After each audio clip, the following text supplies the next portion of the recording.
Paediatric surgeries പേടിക്കേണ്ടതുണ്ടോ?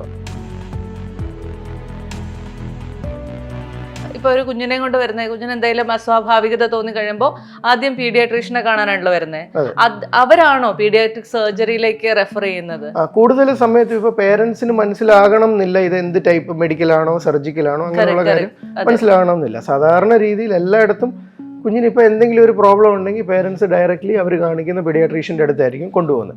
അപ്പോൾ അവരാണ് ഇത് ഐഡന്റിഫൈ ചെയ്യുന്നത്, ഇത് ഒരു സർജന്റെ അടുത്ത് വിടേണ്ട കേസാണെന്നുള്ളത്. ജനിച്ചു വീഴുന്ന കുഞ്ഞിന് ഇങ്ങനെ ഒരു പ്രശ്നം ഉണ്ടെന്ന് പറഞ്ഞു കഴിയുമ്പോൾ എല്ലാ പാരൻസിന്റെയും മനസ്സിൽ ആദ്യം വരുന്നത് അങ്ങനെയുള്ള ഒരു കുഞ്ഞിന് സർജറി ചെയ്യേണ്ടി വരുന്നത് ഡെഫിനറ്റ്ലി അതിനകത്ത് റിസ്ക് എലമെൻറ്റ്സ് കൂടുതലുണ്ട്. ആക്സിഡൻറ്റ്, റോഡിൽ ആക്സിഡൻറ്റ് ഉണ്ടായിട്ട് നമ്മുടെ വയറിനകത്ത് ഓർഗൻസിന് ഇഞ്ചുറി പറ്റിയിട്ട് വരുന്ന കേസുകളുണ്ട്. ആളുടെ ജീവൻ രക്ഷിക്കാൻ പറ്റുമോയെന്ന് നമുക്ക് പല സമയത്തും നമുക്ക് അറിയത്തില്ല.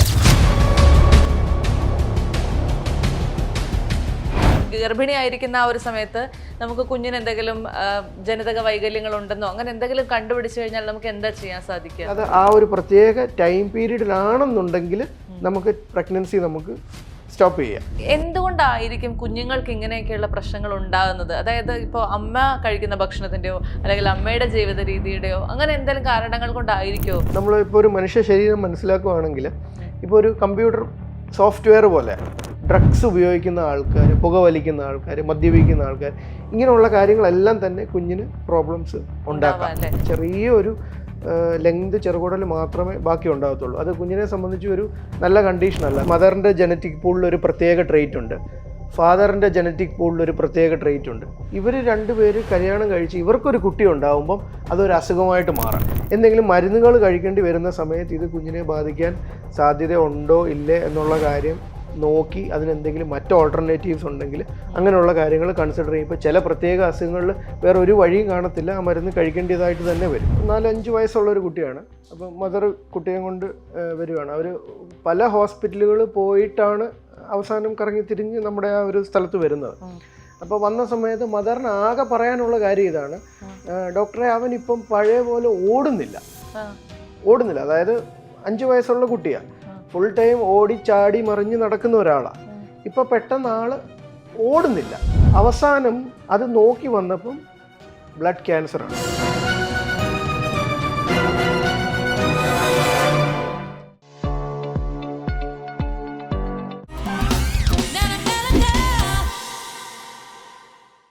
Hello everyone, welcome to the show.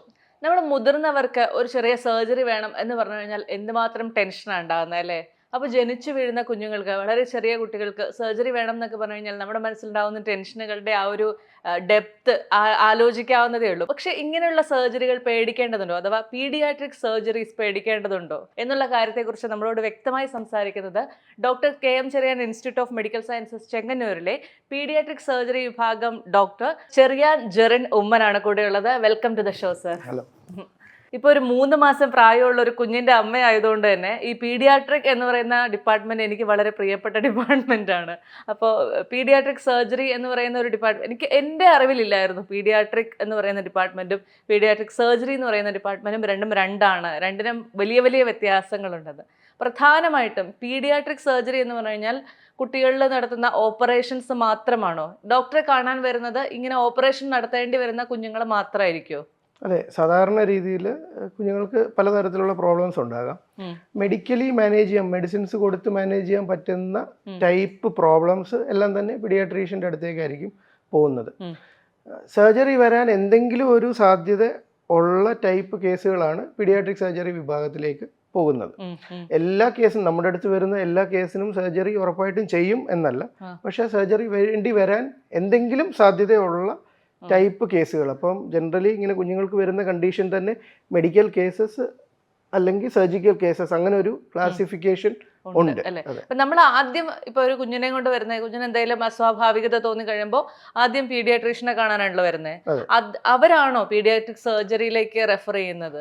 കൂടുതൽ സമയത്ത് ഇപ്പോൾ പേരൻസിന് മനസ്സിലാകണം എന്നില്ല ഇത് എന്ത് ടൈപ്പ് മെഡിക്കൽ ആണോ സർജിക്കൽ ആണോ അങ്ങനെയുള്ള കാര്യം മനസ്സിലാകണം എന്നില്ല. സാധാരണ രീതിയിൽ എല്ലായിടത്തും കുഞ്ഞിനിപ്പോൾ എന്തെങ്കിലും ഒരു പ്രോബ്ലം ഉണ്ടെങ്കിൽ പേരൻസ് ഡയറക്റ്റ്ലി അവർ കാണിക്കുന്ന പീഡിയാട്രീഷ്യൻ്റെ അടുത്തായിരിക്കും കൊണ്ടുപോകുന്നത്. അപ്പോൾ അവരാണ് ഇത് ഐഡന്റിഫൈ ചെയ്യുന്നത്, ഇത് ഒരു സർജൻ്റെ അടുത്ത് വിടേണ്ട കേസാണെന്നുള്ളത്. അപ്പോൾ അങ്ങനെ അവർ ഐഡന്റിഫൈ ചെയ്യുന്ന കേസുകൾ ജനറലി പീഡിയാട്രിക് സർജറി ഡിപ്പാർട്ട്മെന്റിലോട്ട് അവർ റെഫർ ചെയ്യുവാണ് അങ്ങനെയാണ് ചെയ്യുന്നത്. ചെയ്യുന്നത് അല്ലേ? എന്താ ഇപ്പൊ ഡോക്ടറിന്റെ ഇത്രയും വർഷത്തെ എക്സ്പീരിയൻസിൽ എന്താണ് ഈ ന്യൂ ബോൺ കിഡ്സിന് അല്ലെങ്കിൽ ആ ഒരു 5 വയസ്സ് വരെ അല്ലെങ്കിൽ 10 വയസ്സ് വരെയുള്ള കുഞ്ഞുങ്ങൾക്ക് ഏറ്റവും കോമൺ ആയിട്ട് കാണുന്ന ഒരു പ്രശ്നം, സർജറി ചെയ്യേണ്ടി വരുന്ന ഒരു പ്രശ്നം എന്ന് പറയുന്നത്? ഞാൻ മുമ്പേ പറഞ്ഞ പോലെ പലതരത്തിലുള്ള പ്രോബ്ലംസ് കുട്ടികളിലുണ്ടാകാം. ഈ പ്രോബ്ലത്തിൻ്റെ സിവിയറിറ്റി അല്ലെങ്കിൽ കാഠിന്യം കൂടുന്നതനുസരിച്ച് അത് നമ്മൾ കാണുന്ന നമ്പർ ജനറലി കുറവായിരിക്കും. അതായത് ചെറിയ പ്രോബ്ലംസ് ആണ് നമ്മൾ കൂടുതലായിട്ട് കാണുന്നത്, വളരെ സിവിയർ പ്രോബ്ലംസ് കാണുന്നത് കുറവായിരിക്കും. ജനറലി കൂടുതലും നമ്മൾ ഒരു ഡേ ടു ഡേ ബേസിസിൽ OPD കാണുന്ന പ്രോബ്ലംസ് എടുത്തു കഴിഞ്ഞാൽ കുഞ്ഞുങ്ങളിൽ ഹെർണിയ വളരെ അധികമായിട്ട് കാണാറുണ്ട്. ആൺകുട്ടികളിലും പെൺകുട്ടികളിലാണ് കൂടുതൽ കാണുന്നത്. ഗ്രോയിൻ ഏരിയയുടെ 2 സൈഡിലായിട്ട് ഹെർണിയാസ് കാണാം. അതായത് അകത്ത് കിടക്കുന്ന കുടൽ തള്ളി പുറത്തോട്ട് വരുന്ന ഒരു അവസ്ഥയാണ് ഹെർണിയ എന്ന് പറയുന്നത്. അപ്പോൾ ഇത് ജനറലി കണ്ടു കഴിഞ്ഞാൽ എത്ര ചെറിയ കുഞ്ഞാണെങ്കിലും കണ്ടു കഴിഞ്ഞാൽ ആ ഒരു സമയത്ത് തന്നെ അത് സർജറി ചെയ്ത് പരിഹരിക്കുക എന്നുള്ളതാണ് അതിൻ്റെ ട്രീറ്റ്മെൻറ്റ്. ഹെർണിയാസ് നമ്മൾ വളരെ കോമൺലി കാണാം. പിന്നെ ആൺകുട്ടികളാണെന്നുണ്ടെങ്കിൽ അവരുടെ ടെസ്റ്റിസ് താഴെ ഇറങ്ങി വരാതെ അത് ഒന്നുകിൽ ഗ്രോയിൻ ഏരിയ തന്നെ നിൽക്കാം, അല്ലെങ്കിൽ വയറിനകത്ത് കാണാം. ഇതും ജനറലി സർജറി ചെയ്ത് പരിഹരിക്കേണ്ട ഒരു കേസാണ്, വളരെ കോമൺലി കുട്ടികളിൽ കാണാറുണ്ട്. അപ്പൊ ഇത് കുഞ്ഞുങ്ങളുടെ പാരന്റ്സ് ആണോ തിരിച്ചറിയുന്നത്, അതോ നമ്മൾ ജനിച്ച് വീഴുമ്പോൾ തന്നെ കുഞ്ഞുങ്ങളെ ഈ ഒരുപാട് ഡോക്ടേഴ്സിന്റെ അടുത്തേക്കാണല്ലോ ജനിച്ച് വീഴുന്നത്, അവർ തന്നെയാണോ ഇതൊക്കെ കണ്ടുപിടിക്കുന്നത്? 2 രീതിയിൽ വരാം. സാധാരണ രീതിയിൽ കുഞ്ഞ് ജനിച്ചു വരുന്ന സമയത്ത് ഒരു പീഡിയാട്രീഷ്യൻ ഈ കുഞ്ഞിനെ കണ്ട് അത് ജനറലി NICUവിലുള്ള അല്ലെങ്കിൽ ആ ഡെലിവറി എടുക്കുന്ന ടീമിലുള്ള ഡോക്ടറായിരിക്കും. ജനറലി ഒരു പീഡിയാട്രീഷ്യൻ കണ്ട് പുറമേ കണ്ട് മനസ്സിലാക്കാൻ പറ്റുന്ന കുറേ കണ്ടീഷൻസ് ഈ പീഡിയാട്രീഷ്യൻസ് നോക്കി മനസ്സിലാക്കി. ഉദാഹരണത്തിന് ചില കുഞ്ഞുങ്ങൾക്ക് നാക്കിനടിയിൽ കെട്ട് കാണും, അത് ജനറലി നോക്കും. അതുപോലെ തന്നെ അന്നനാളം നോർമലായിട്ടാണോ ഇരിക്കുന്നത് എന്നുള്ളത് ഒരു ട്യൂബ് ഇട്ട് എല്ലാ കുട്ടികൾക്കും ടെസ്റ്റ് ചെയ്ത് നോക്കാറുണ്ട്. അങ്ങനെ ചെയ്ത് നോക്കും. പിന്നെ അതുപോലെ തന്നെ പ്രൈവറ്റ് ഏരിയാസ് എല്ലാം, അതായത് യൂറിൻ പാസ് ചെയ്യുന്ന ഏരിയ അല്ലെ ഗ്രോയിൻ ഏരിയ, പെൺകുഞ്ഞുങ്ങളാണെങ്കിൽ അവരുടെ യൂറിൻ പാസ് ചെയ്യുന്ന ഏരിയ, മോഷൻ പാസ് ചെയ്യുന്ന ഏരിയ, ഇതെല്ലാം നോക്കി ഇതെല്ലാം നോർമൽ ആണോ എന്നുള്ളത് ചെക്ക് ചെയ്ത് നോക്കാറുണ്ട്. അങ്ങനെ പല പ്രശ്നങ്ങളും ജനിക്കുന്ന സമയത്ത് തന്നെ പീഡിയാട്രീഷ്യൻസ് കണ്ടുപിടിക്കും. ചില കാര്യങ്ങൾ മിസ് ചെയ്ത് പോകുന്നത് ലേറ്റർ ഓൺ സമയത്ത് പേരൻസ് ആയിരിക്കും നോട്ടീസ് ചെയ്യുന്നത്. ഇപ്പൊ ജനിച്ചു വീഴുന്ന കുഞ്ഞിന് ഇങ്ങനെ ഒരു പ്രശ്നം ഉണ്ടെന്ന് പറഞ്ഞു കഴിയുമ്പോൾ എല്ലാ പാരൻസിന്റെയും മനസ്സിൽ ആദ്യം വരുന്നത് ഇത്രേ ചെറിയ പൊടിക്കുഞ്ഞല്ലേ, ചോരക്കുഞ്ഞല്ലേ, ഇപ്പോഴേ ഇത്ര സർജറി ഒക്കെ ചെയ്യണോ, കുറച്ചുകൂടെ ഒക്കെ കഴിഞ്ഞ് കുഞ്ഞൊരു ഒരു വയസ്സെങ്കിലും ആയിട്ട് ചെയ്താൽ പോരെ എന്നുള്ള ചിന്തകളൊക്കെ പാരൻസ് ഡോക്ടറോട് കൺസേൺ ആയിട്ട് പറയാറുണ്ടോ? ഉണ്ടെങ്കിൽ അതിനെന്തായിരിക്കും ഡോക്ടറുടെ മറുപടി? സാധാരണ രീതിയിൽ ഞാൻ പറഞ്ഞ പോലെ ജനിച്ച് വീഴുന്ന കുട്ടികളിൽ കണ്ടുപിടിക്കപ്പെടുന്ന പല ടൈപ്പ് പ്രോബ്ലംസ് ഉണ്ട്. എല്ലാ പ്രോബ്ലംസിനും ഇമ്മീഡിയറ്റ്ലി സർജറി വേണമെന്നില്ല. സാധാരണ രീതിയിൽ വളരെ ചെറിയ കുഞ്ഞുങ്ങളാണെങ്കിൽ ഡെഫിനറ്റ്ലി അനസ്തീഷ്യ കൊടുക്കുന്നതും സർജറി ചെയ്യുന്നതും കുറച്ച് റിസ്ക് കൂടുതലാണ് വലിയ ആൾക്കാരെ കമ്പയർ ചെയ്യുമ്പോൾ. അപ്പോൾ 1 വയസ്സ് വരെ വെയിറ്റ് ചെയ്യാൻ പറ്റുന്ന കണ്ടീഷൻസ് ആണെങ്കിൽ, ഇപ്പം ഞാൻ മുമ്പേ പറഞ്ഞ പോലെ മണി താഴെ എത്താത്ത കുട്ടികളുണ്ട്, അപ്പോൾ അതൊരു അർജന്റ് കാര്യമല്ല. കാര്യം അത് മണി മേളിൽ ഇരുന്നുകൊണ്ട് കുഞ്ഞിന് വേറെ പ്രത്യേകിച്ച് ആരോഗ്യ പ്രശ്നങ്ങളുണ്ടാവത്തില്ല. അപ്പോൾ അങ്ങനെയുള്ള കേസുകൾ നമുക്ക് 1 വയസ്സ് വരെ വെയിറ്റ് ചെയ്യാൻ പറ്റും. പക്ഷേ എല്ലാ കണ്ടീഷൻസും വെയിറ്റ് ചെയ്യാൻ പറ്റത്തില്ല. വെയിറ്റ് ചെയ്ത് കഴിഞ്ഞാൽ കോംപ്ലിക്കേഷൻസ് ഉണ്ടാവുന്ന കണ്ടീഷൻസ്, അല്ലെങ്കിൽ കുഞ്ഞിന് നോർമൽ ലൈഫ് ഫീഡിങ് അല്ലെങ്കിൽ മോഷൻ പാസ് ചെയ്യുന്ന, യൂറിൻ പാസ് ചെയ്യുന്ന, അല്ലെങ്കിൽ ശരീരത്തിൻ്റെ പ്രവർത്തനങ്ങൾ നോർമൽ നടക്കാത്ത കേസുകളുണ്ട്. അങ്ങനെയുള്ള കേസ് നമുക്ക് വെയിറ്റ് ചെയ്യാൻ പറ്റത്തില്ല. അത് കുഞ്ഞ് വളരെ ചെറുതായിട്ടിരിക്കുമ്പോൾ തന്നെ ചെയ്യേണ്ടി വരും, നമ്മൾ ചെയ്യാറുണ്ട്. അപ്പോൾ സ്വാഭാവികമായിട്ടും അതിന്റെ പക്ഷേ at the same time risk factor വളരെ കൂടുതലായിരിക്കും ചെയ്യും അല്ലേ? അതായത് അഡൽട്ട് ആയിട്ടുള്ള ഒരാൾക്ക് അല്ലെ 1 വയസ്സുള്ള ഒരു കുഞ്ഞിന് ചെയ്യുന്നതിനെക്കാട്ടി റിസ്ക് കൂടുതലായിരിക്കും. ഈ അനസ്തേഷ്യ എന്നൊക്കെ പറയുന്നത് നമുക്ക് മുതിർന്നവർ തന്നെ ഭയങ്കര പേടിക്കുന്ന കാര്യമാണ്. അനസ്തേഷ്യ കൊടുത്തു കഴിഞ്ഞാൽ തളർന്നു പോവോ, പിന്നെ എഴുന്നേക്കാതിരിക്കോ, ഇങ്ങനെയൊക്കെയുള്ള 100 കാര്യങ്ങൾ. അപ്പൊ ഇത്രയും ചെറിയ കുട്ടികൾക്കൊക്കെ എങ്ങനെയാണ് ഡോക്ടർ അനസ്തേഷ്യ കൊടുക്കുന്നത്? വളരെ ചെറിയ കുഞ്ഞുങ്ങൾക്ക് പോലും അനസ്തേഷ്യ കൊടുത്തു തന്നെയാണ് എല്ലാ സർജറീസും ചെയ്യുന്നത്. അപ്പോൾ ഇതിനകത്ത് നമ്മൾ മനസ്സിലാക്കുന്ന കാര്യം, ഞാൻ മുമ്പേ പറഞ്ഞതുപോലെ ഏകദേശം ഒരു വയസ്സായി കഴിയുമ്പോഴത്തേക്കും വലിയ ഒരാൾക്ക് അനസ്തീഷ്യ കൊടുക്കുന്ന അതേ റിസ്ക് പ്രൊഫൈലിൽ നമുക്ക് 1 വയസ്സുള്ള കുഞ്ഞിന് അനസ്തീഷ്യ കൊടുക്കാൻ പറ്റും. വളരെ ചെറിയ കുഞ്ഞുങ്ങളാണ്, ഇപ്പോൾ 1 മാസമായി 2 മാസമായി, അല്ലെ ചിലപ്പോൾ പ്രീടേമായിട്ടുണ്ടാകുന്ന കുഞ്ഞുങ്ങളായിരിക്കാം, 1 കിലോ ഉള്ള കുഞ്ഞ്, 1.5 കിലോ ഉള്ള കുഞ്ഞ്.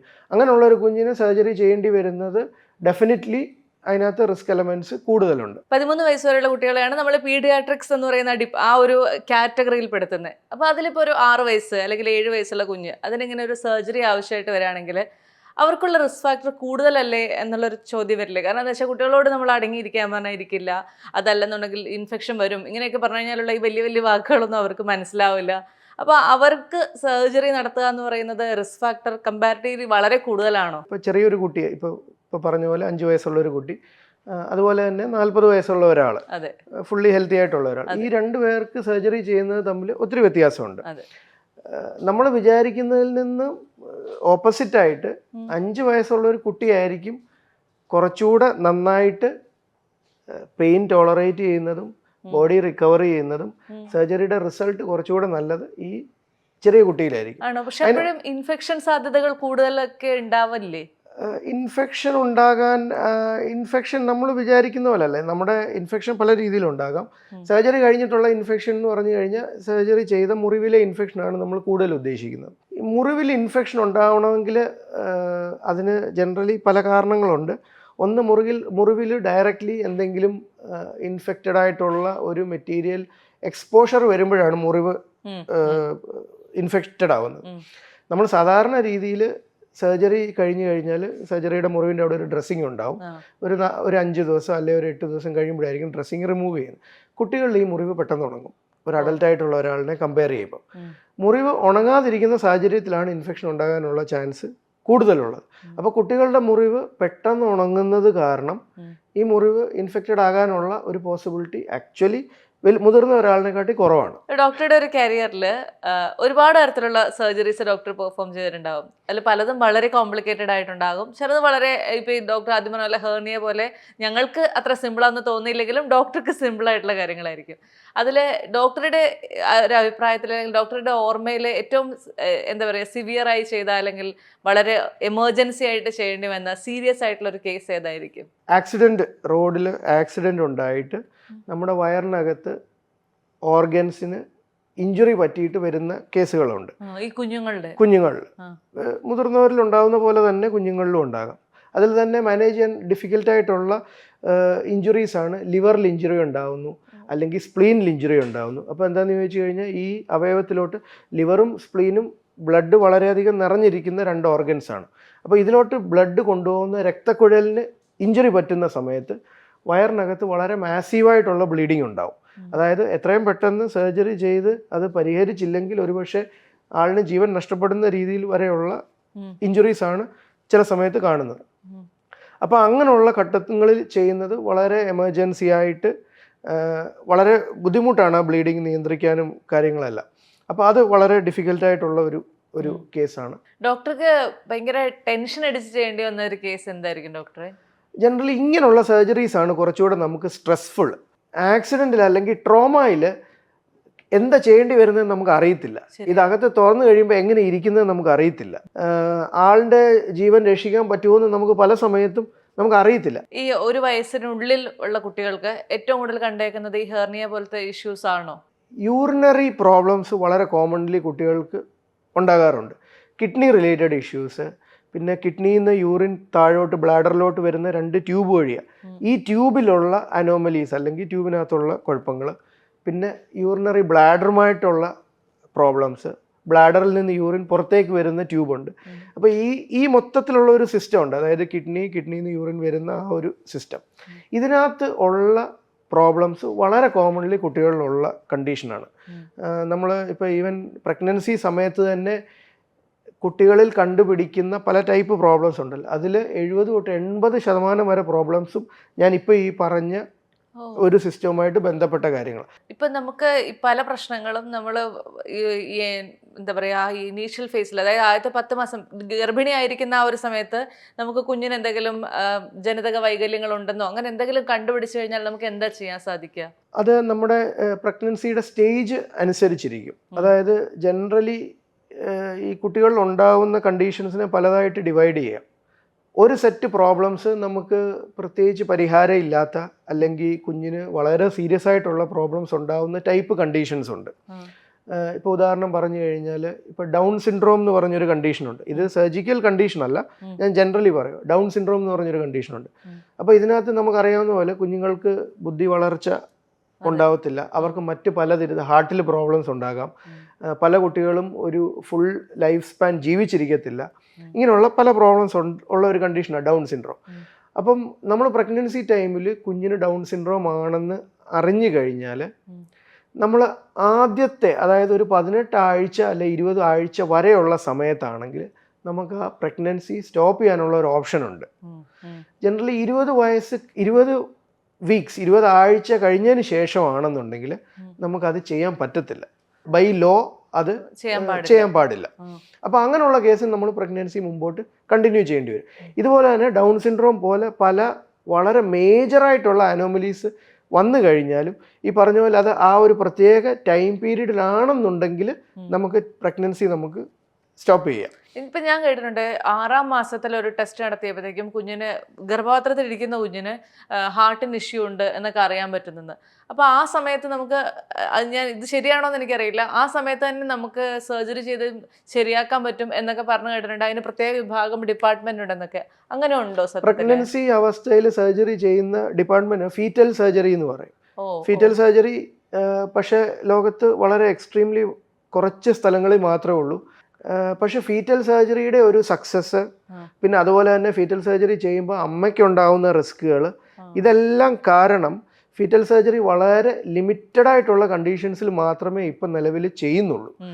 ഫീറ്റൽ സർജറി ചെയ്യുമ്പോൾ ഏറ്റവും നമ്മൾ കൺസിഡർ ചെയ്യേണ്ട ഒരു കാര്യം അമ്മയുടെ ഹെൽത്താണ്. അപ്പോൾ പല സമയത്തും മദറിന് കോംപ്ലിക്കേഷൻസ് ഉണ്ടാകാറുണ്ട്. എന്തുകൊണ്ടായിരിക്കും കുഞ്ഞുങ്ങൾക്ക് ഇങ്ങനെയൊക്കെയുള്ള പ്രശ്നങ്ങൾ ഉണ്ടാകുന്നത്? അതായത് ഇപ്പോൾ അമ്മ കഴിക്കുന്ന ഭക്ഷണത്തിൻ്റെയോ അല്ലെങ്കിൽ അമ്മയുടെ ജീവിത രീതിയുടെയോ അങ്ങനെ എന്തെങ്കിലും കാരണങ്ങൾ കൊണ്ടായിരിക്കുമോ കോമൺ ആയിട്ട് ഇത്തരത്തിലുള്ള ഈ പീഡിയാട്രിക് സർജറി നടത്തേണ്ട അവസ്ഥയിലേക്കുള്ള പ്രശ്നങ്ങൾ കുട്ടികൾക്ക് ഉണ്ടാവുന്നത്? നമ്മൾ ഇപ്പോൾ ഒരു മനുഷ്യ ശരീരം മനസ്സിലാക്കുകയാണെങ്കിൽ ഇപ്പോൾ ഒരു കമ്പ്യൂട്ടർ സോഫ്റ്റ്വെയർ പോലെ, ഇപ്പോൾ ഒരു സോഫ്റ്റ്വെയർ ഉണ്ടാക്കാൻ ആദ്യം അത് കോഡ് ചെയ്യുന്ന ആളൊരു കോഡ് ഉണ്ടാക്കും. ആ കോഡിനകത്തു നിന്നാണ് ഒരു സോഫ്റ്റ്വെയർ പ്രോഗ്രാം വരുന്നത്. അതുപോലെ തന്നെ മനുഷ്യൻ്റെ ശരീരം വരുന്നത് ഒരു ജനറ്റിക് കോഡിനകത്തു നിന്ന്. കോഡെന്ന് പറഞ്ഞു കഴിഞ്ഞാൽ കുറച്ച് അക്ഷരങ്ങളാണ് ചേർത്ത് വെച്ചിരിക്കുന്നത്. ഇപ്പം ബേസിക് ബയോളജി ക്ലാസ്സിലൊക്കെ നമ്മളത് പഠിക്കും. AUCG അങ്ങനെ ഉള്ള കോഡുകളാണ് വരുന്നത്. അപ്പോൾ ഇപ്പോൾ ഒരു സോഫ്റ്റ്വെയർ ഉണ്ടാക്കുമ്പം ഈ കോഡ് ചെയ്യുന്ന ആളിന് ചെറിയൊരു മിസ്റ്റേക്ക് പറ്റി, കോഡിൽ ചെറിയൊരു 1 2 അങ്ങോട്ടും ഇങ്ങോട്ടും മാറിപ്പോയി, 1 2 പകരം 2 1 ആയി കഴിഞ്ഞാൽ ഈ സോഫ്റ്റ്വെയർ വർക്ക് ചെയ്യത്തില്ല, അല്ലെങ്കിൽ എന്തെങ്കിലും പ്രോബ്ലംസ് അതിനകത്ത് ഉണ്ടാവും.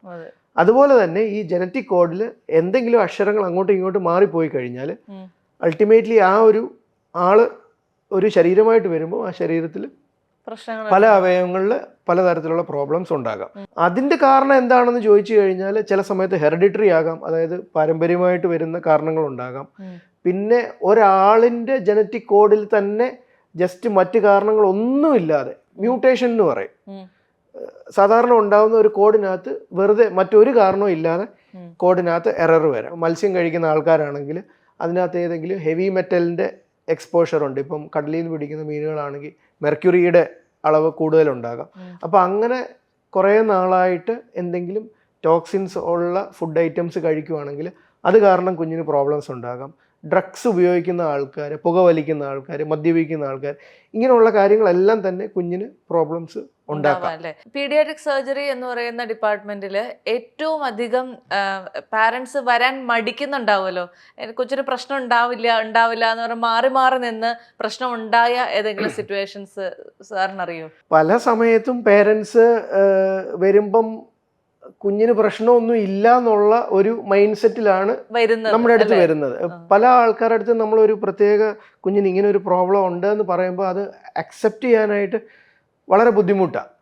അപ്പോൾ ഒത്തിരി ആൾക്കാരും നമ്മൾ പറയുന്ന കാര്യങ്ങൾ ഫോളോ ചെയ്യാതെ അവർ തിരിച്ച് വീട്ടിൽ പോയിട്ട് പിന്നെ കാര്യങ്ങൾ കുറച്ചുകൂടെ കോംപ്ലിക്കേറ്റഡ് ആയി കഴിയുമ്പം വരുന്ന അവസ്ഥ ജനറലി കാണാറുണ്ട്. ഇപ്പോൾ ഒരു സിമ്പിൾ എക്സാമ്പിൾ പറഞ്ഞു കഴിഞ്ഞാൽ അപ്പൻഡിസൈറ്റിസ് എന്ന് പറയുന്നത് വളരെ കോമൺലി നമ്മൾ കാണുന്ന ഒരു കണ്ടീഷനാണ്. മുതിർന്ന ആൾക്കാർക്കും കുട്ടികളിലും എല്ലാം വരാം. അപ്പോൾ ഒരു കുഞ്ഞ് വയറുവേദനയായിട്ട് വരുന്നു. അപ്പം നമ്മളൊരു സംശയം തോന്നിയിട്ട് നമ്മളൊരു സ്കാൻ ചെയ്യുന്നു, ബ്ലഡ് ടെസ്റ്റ് ചെയ്യുന്നു. അപ്പോൾ അത് നോക്കിയിട്ട് നമ്മൾ പേരൻസിൻ്റെ അടുത്ത് പറയുവാണ് ആളിന് അപ്പൻഡിസൈറ്റീസ് ആണ്. എല്ലാ അപ്പൻഡിസൈറ്റീസും സർജറി ചെയ്യേണ്ട ആവശ്യമില്ല. ചിലത് നമ്മൾ ആൻറ്റിബയോട്ടിക്സ് കൊടുത്തു കഴിഞ്ഞാൽ ട്രീറ്റ് ചെയ്യാൻ പറ്റും.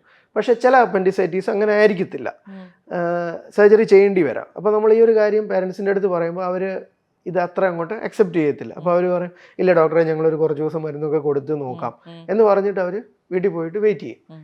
3-4 ദിവസം കഴിയുമ്പോൾ ഈ അപ്പൻഡിക്സ് വീർത്ത് പൊട്ടി വയറിനകത്ത് പഴുപ്പായിട്ട് അവർ തിരിച്ചു വരും. അപ്പോൾ ഇത് കോമൺലി കാണുന്ന ഒരു സിറ്റുവേഷൻ. നമുക്ക് ആയുർവേദം നോക്കിയാലോ, നമുക്ക് ഹോമിയോപ്പതി ഒന്ന് നോക്കിയാലോ, അല്ലെങ്കിൽ നമുക്ക് മറ്റേതെങ്കിലും നാച്ചുറോപ്പതി, യുനാനി, ഇങ്ങനെ 100 കാര്യങ്ങളുണ്ടല്ലോ, ഇതിലേതെങ്കിലും നോക്കിയാലോ എന്ന് ചോക്കി പരമാവധി ഇത് ഒഴിവാക്കുന്ന ഒരു പ്രവണതയുണ്ടോ? ഈ സിംറ്റംസ് ഇല്ലാത്ത കണ്ടീഷൻസ് ഉണ്ട്. ഇപ്പം ചില സമയത്ത് നമ്മൾ കുട്ടികളുടെ ഒരു പ്രശ്നം ഉണ്ടെന്ന് നമ്മൾ കണ്ടുപിടിക്കും, കുട്ടിക്ക് അത് കാരണം പ്രത്യേകിച്ച് വലിയ ബുദ്ധിമുട്ടുകൾ കാണത്തില്ല, അങ്ങനത്തെ കണ്ടീഷൻസ് ഉണ്ട്. അപ്പം അങ്ങനെയുള്ള കണ്ടീഷൻസിൽ ട്രീറ്റ്മെൻറ്റ് വേണമെന്ന് പറയുമ്പം ചിലപ്പം പേരൻസ് ഈ പറഞ്ഞ പോലെ മറ്റ് ബ്രാഞ്ചസിൽ പോയിട്ട് ട്രീറ്റ്മെൻറ്റ് എടുക്കുന്നത് നമ്മൾ കണ്ടിട്ടുണ്ട്. പ്രത്യേകിച്ചും കുട്ടികൾക്ക് ബുദ്ധിമുട്ടില്ലാത്തത് കൊണ്ട്. കുറച്ചുകൂടെ കുട്ടികളെ അഫക്റ്റ് ചെയ്യുന്ന അല്ലെ സിംറ്റംസ് ഉണ്ടാക്കുന്ന, കുഞ്ഞിന് വേദനയുണ്ട്, ബുദ്ധിമുട്ടുണ്ട്, അങ്ങനെയുള്ള കാര്യങ്ങളാണെങ്കിൽ അങ്ങനെ മാതാപിതാക്കൾ മറ്റൊരു ബ്രാഞ്ചിൽ പോകുന്നത് നമ്മൾ കണ്ടിട്ടില്ല. വളരെ റെയർ ആയിട്ടാണ്. അതെ അതെ. ഡോക്ടറുടെ ഒരു കരിയറിൽ ഡോക്ടർക്ക് ഏറ്റവും എന്താ പറയാ ഭയങ്കര പുതിയതായിട്ട് ചെയ്യുന്ന, ഇത് ഇങ്ങനെ ഒരു സാധനം കണ്ടിട്ടില്ലല്ലോ എന്ന് ഓർത്ത് ചെയ്ത ഏതെങ്കിലും ഒരു ഓപ്പറേഷൻ ഉണ്ടോ? ജനറലി അങ്ങനെ നമ്മൾ ആദ്യമായിട്ട് ചെയ്യുന്ന അല്ലെ പുതിയതായിട്ട് ചെയ്യുന്ന അങ്ങനെയുള്ള കാര്യങ്ങൾ വരാറില്ല. കാരണം നമ്മൾ കാണുന്ന എല്ലാ കാര്യങ്ങളും തന്നെ ഓൾറെഡി പല ആൾക്കാർ വരുന്നതാണല്ലോ അല്ലേ? അങ്ങനല്ല, നേരത്തെ ആൾക്കാർ ചെയ്തിട്ടുണ്ട്, റിപ്പോർട്ട് ചെയ്തിട്ടുള്ള കേസുകളാണ് നമ്മൾ ചെയ്യുന്നത്. പുതിയതായിട്ട് ആരും കാണാത്തത് അങ്ങനെ ആരും തന്നെ കാണുന്നുണ്ടെന്ന് എനിക്ക് തോന്നുന്നില്ല. ഇപ്പൊ ഉദാഹരണത്തിന് കുഞ്ഞിന്റെ വയറിൽ കുടലുമായിട്ട് ബന്ധപ്പെട്ട പല ടൈപ്പ് പ്രോബ്ലംസ് ഉണ്ട്. അപ്പോൾ ഒരു പ്രത്യേക ടൈപ്പ് കണ്ടീഷനുണ്ട്, അതിന് ജെജുനൽ അട്രീഷ്യ എന്ന് പറയും. ടൈപ്പ് 3B, അതായത് ജെജുനൽ അട്രീഷ്യ പല ടൈപ്പ് ഉണ്ട്. അതിനകത്ത് 3B എന്ന് പറയുന്ന ഒരു അസുഖം കുറച്ചുകൂടെ റെയറാണ്. അതിനകത്ത് നമ്മുടെ എൻറ്റയർ ചെറുകുടൽ പ്രോപ്പർലി ഡെവലപ്പ് ആയിട്ടുണ്ടാവത്തില്ല. വളരെ ചെറിയ ഒരു ലെങ്ത് ചെറുകുടൽ മാത്രമേ ബാക്കി ഉണ്ടാകത്തുള്ളൂ. അത് കുഞ്ഞിനെ സംബന്ധിച്ച് ഒരു നല്ല കണ്ടീഷനല്ല. നമ്മൾ സർജറി ചെയ്ത് കുഞ്ഞിനെ വീട്ടിൽ വിട്ടെന്ന് പറഞ്ഞാൽ പോലും മുമ്പോട്ട് പല ടൈപ്പ് പ്രോബ്ലംസ് ഉണ്ടാകാം. കുഞ്ഞ് വലിയൊരു ഏജ് വരെ സർവൈവ് ചെയ്യാനുമുള്ള ബുദ്ധിമുട്ടുകളുണ്ട്. അപ്പോൾ ഇതൊക്കെ നമുക്ക് ഈ വയറിലിരിക്കുമ്പോഴേ അറിയാൻ പറ്റില്ല ഡോക്ടറെ? ഈ NT സ്കാനും ഇങ്ങനെയൊക്കെയുള്ള സ്കാനുകളൊക്കെ എടുക്കുമ്പോൾ ഇതൊന്നും അറിയാൻ പറ്റില്ലേ? ചിലപ്പോൾ ഒരു അനോമലി സ്റ്റേജിൽ നമുക്കത് കണ്ടുപിടിക്കാൻ പറ്റിയെന്ന് വരത്തില്ല. ചിലപ്പോൾ കുറച്ച് കഴിയുമ്പോൾ, അതായത് ഒരു 24 വീക്സ് കഴിഞ്ഞ് ഒരു 30 വീക്സ് 32 വീക്സ് ആ ഒരു സമയത്തായിരിക്കും കണ്ടുപിടിക്കുന്നത്. അപ്പോൾ ആ ഒരു സമയത്ത് കണ്ടുപിടിച്ച് കഴിഞ്ഞാൽ പിന്നെ ജനറലി ഇങ്ങനെയുള്ള സമയത്ത് കണ്ടുപിടിച്ചാലും ഇത് കൃത്യം ഏത് ടൈപ്പാണ് അങ്ങനെയുള്ള കാര്യങ്ങൾ മനസ്സിലാവത്തില്ല. എന്തോ പ്രശ്നം ഉണ്ടെന്ന് മാത്രമേ മനസ്സിലാവത്തുള്ളൂ.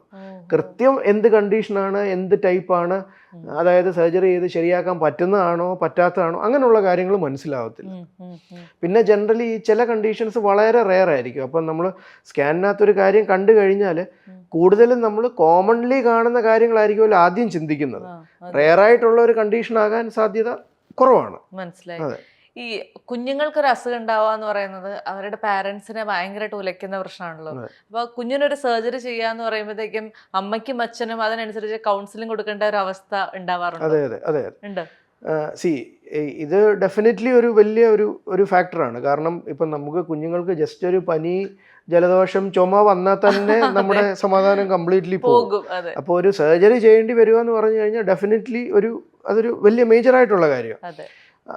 അപ്പോൾ അങ്ങനെയുള്ള സമയത്ത് തീർച്ചയായിട്ടും നമ്മൾ മാതാപിതാക്കളെ രണ്ടുപേരെയും ഇരുത്തി അവരോട് ഡീറ്റെയിൽഡ് ആയിട്ട് സർജറി ചെയ്യേണ്ട ആവശ്യം എന്താണ്, സർജറി ചെയ്തില്ലെങ്കിൽ എന്തൊക്കെ പ്രോബ്ലംസ് ഉണ്ടാകാം. പിന്നെ ഈ സർജറി എന്ന് പറയുന്നത് ഇതിനൊരു ഇമോഷണൽ ആസ്പെക്റ്റിൽ നിന്നല്ലാതെ മാറി നമുക്കത് മാനേജ് ചെയ്യാൻ പറ്റും. നമുക്കത് എന്തൊക്കെ കാര്യങ്ങൾ ചെയ്ത് സർജറി സേഫായിട്ട് ചെയ്യാൻ പറ്റും. ഇങ്ങനെയുള്ള കാര്യങ്ങളൊക്കെ പറഞ്ഞ് മനസ്സിലാക്കി അവർക്ക് ധൈര്യം, കോൺഫിഡൻസ് കൊടുത്തിട്ടാണ് അവർ സർജറിക്ക് അൾട്ടിമേറ്റ്ലി വില്ലിങ് ആവുന്നത്. അപ്പോൾ അത് ഡെഫിനറ്റ്ലി ഒരു വലിയ ഫാക്ടറാണ്. നമുക്കത് എനിക്ക് തോന്നുന്നു ഏറ്റവും ഡിഫിക്കൽട്ട് ഭാഗം എന്ന് പറയുന്നത് ഈ പാരൻസിനെ കൗൺസിൽ ചെയ്യുന്നതാണ്. അതെ അതെ അതെ അതെ. നമുക്ക് പല അസുഖങ്ങളും നമ്മൾ വരാതിരിക്കാൻ ശ്രമിക്കാം, അല്ലെങ്കിൽ വരാതിരിക്കാനായിട്ടുള്ള ഇത്തരത്തിലുള്ള മുൻകരുതലുകൾ എടുക്കാമെന്ന് പറയും. പക്ഷേ ഈ പീഡിയാട്രിക് സർജറി എന്ന് പറയുന്ന ഏരിയയിലേക്ക് വരാതിരിക്കാനായിട്ട് നമുക്ക് എന്തൊക്കെ മുൻകരുതലുകൾ എടുക്കണം എന്ന് ചോദിച്ചാൽ അതിനൊരു ജനറൽ ആൻസർ ഉണ്ടോ?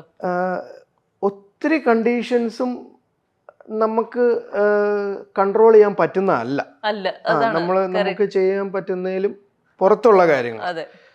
പിന്നെ ചില കാര്യങ്ങൾ പ്രിവെന്റബിൾ ആണ്, പക്ഷെ അത് ചെയ്യാൻ അത്ര ഈസി ആയിരിക്കത്തില്ല. ഇപ്പോൾ ഉദാഹരണത്തിന് ഹെറിഡിറ്ററി ആയിട്ട് വരുന്ന കണ്ടീഷൻസ് ഉണ്ട്. ഇപ്പോൾ പേരൻസ് രണ്ടുപേരുടെയും ജനറ്റിക് പൂളിൽ, അതായത് മദറിൻ്റെ ജനറ്റിക് പൂളിൽ ഒരു പ്രത്യേക ട്രെയ്റ്റ് ഉണ്ട്, ഫാദറിൻ്റെ ജനറ്റിക് പൂളിൽ ഒരു പ്രത്യേക ട്രെയ്റ്റ് ഉണ്ട്. ഇവർ രണ്ടുപേര് കല്യാണം കഴിച്ച് ഇവർക്കൊരു കുട്ടി ഉണ്ടാകുമ്പം അതൊരു അസുഖമായിട്ട് മാറാം. പക്ഷെ എത്ര പേര് കല്യാണം കഴിക്കുന്നതിന് മുമ്പ് രണ്ടുപേരും അവരുടെ ജനറ്റിക് പൂള് ചെക്ക് ചെയ്ത് അത് രണ്ടുപേരും കൂടി ചേർന്നാൽ എന്തെങ്കിലും പ്രശ്നം ഉണ്ടാവുന്നുണ്ട്, അങ്ങനെ ആരും ടെസ്റ്റ് ചെയ്ത് നോക്കാറില്ല. പക്ഷെ അത് പ്രിവെന്റബിൾ ആണോ എന്ന് ചോദിച്ചാൽ പ്രിവെന്റബിളാ, ഇത് ചെക്ക് ചെയ്ത് നോക്കിയാൽ.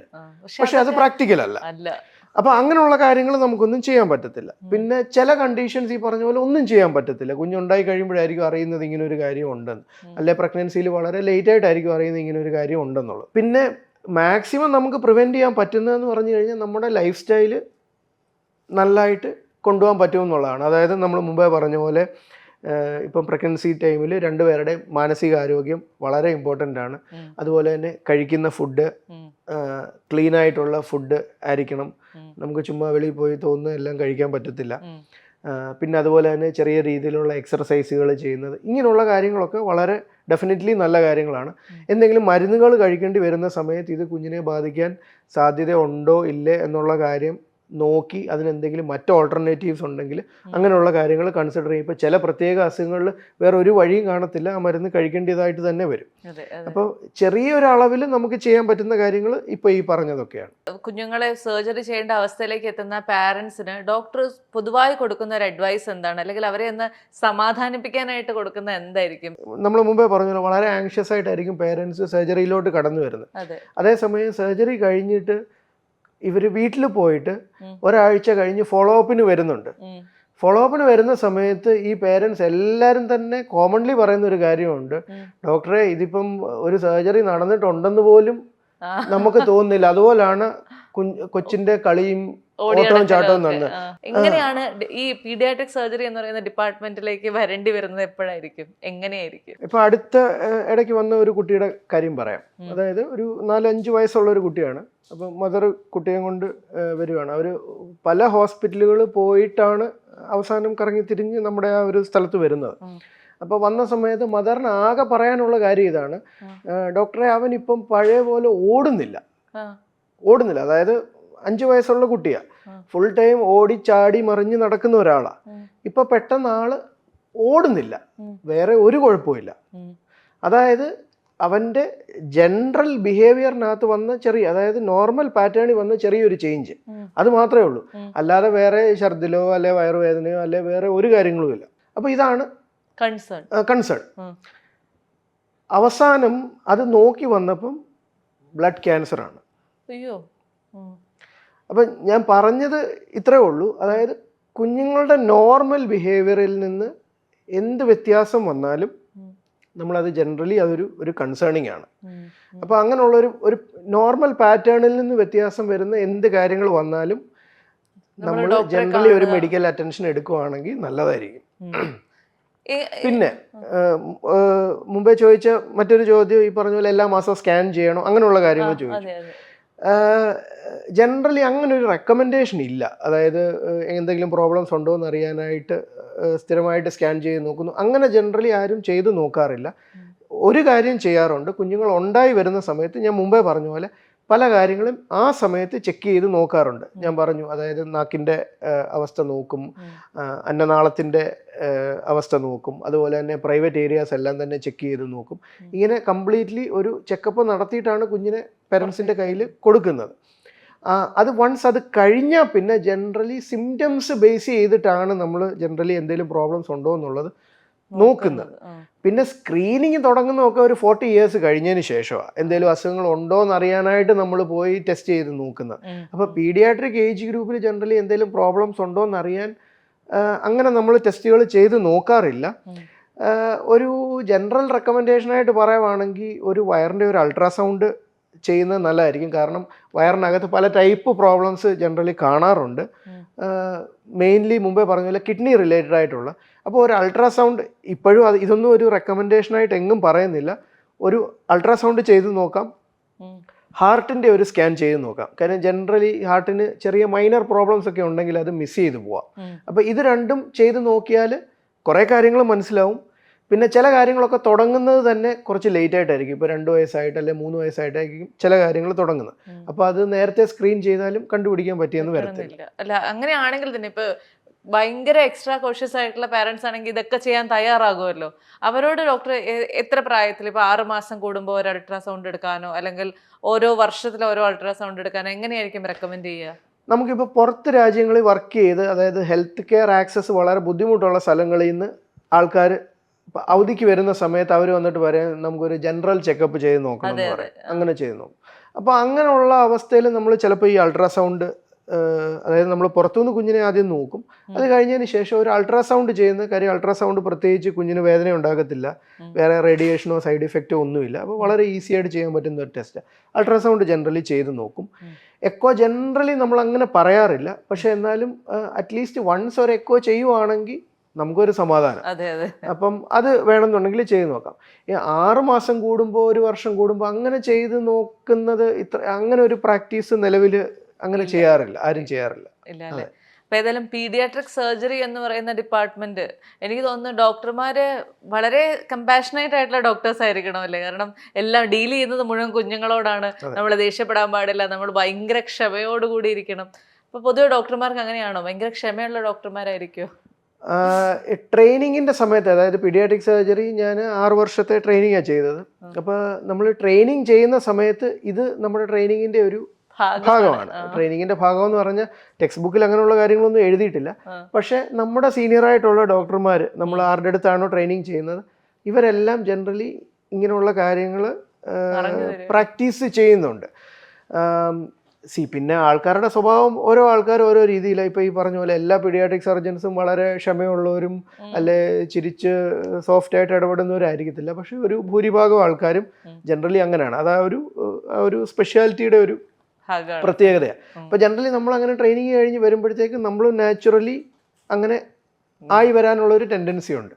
അതെ, ഒരു തീരെ പൊടിക്കുഞ്ഞിന്റെ ഒരു അമ്മ എന്നുള്ള നിലയ്ക്ക് എൻ്റെ ഒരു ആത്യന്തികമായ ആഗ്രഹം എന്ന് പറയുന്നത് പീഡിയാട്രിക് സർജറി കുഞ്ഞ് വരരുതേ എന്നുള്ളതാണ്. എനിക്ക് തോന്നുന്നത് എല്ലാ പാരന്റ്സും പ്രാർത്ഥിക്കുന്നതും അങ്ങനെ തന്നെയായിരിക്കും. പക്ഷെ അങ്ങനെ എന്തെങ്കിലും പ്രശ്നങ്ങൾ, ഏതെങ്കിലും നിർഭാഗ്യവശാൽ കുഞ്ഞുങ്ങൾക്ക് ഉണ്ടെങ്കിൽ വളരെ പെട്ടെന്ന് കണ്ടെത്താൻ സാധിക്കട്ടെ, അത് കൃത്യമായിട്ട് ട്രീറ്റ് ചെയ്യാൻ സാധിക്കട്ടെ. വളരെ വിദഗ്ധരായ, ഇപ്പോൾ നമ്മൾ ചെങ്ങന്നൂർ ഹോസ്പിറ്റലിലെ എല്ലാ ഡോക്ടേഴ്സിനെയും നമുക്കറിയാം, വളരെ വിദഗ്ധരായ KMC അറിയാനുള്ള ഡോക്ടേഴ്സിന് അടുത്തേക്ക് എത്താനായിട്ടൊക്കെ വളരെ പെട്ടെന്ന് സാധിക്കട്ടെ.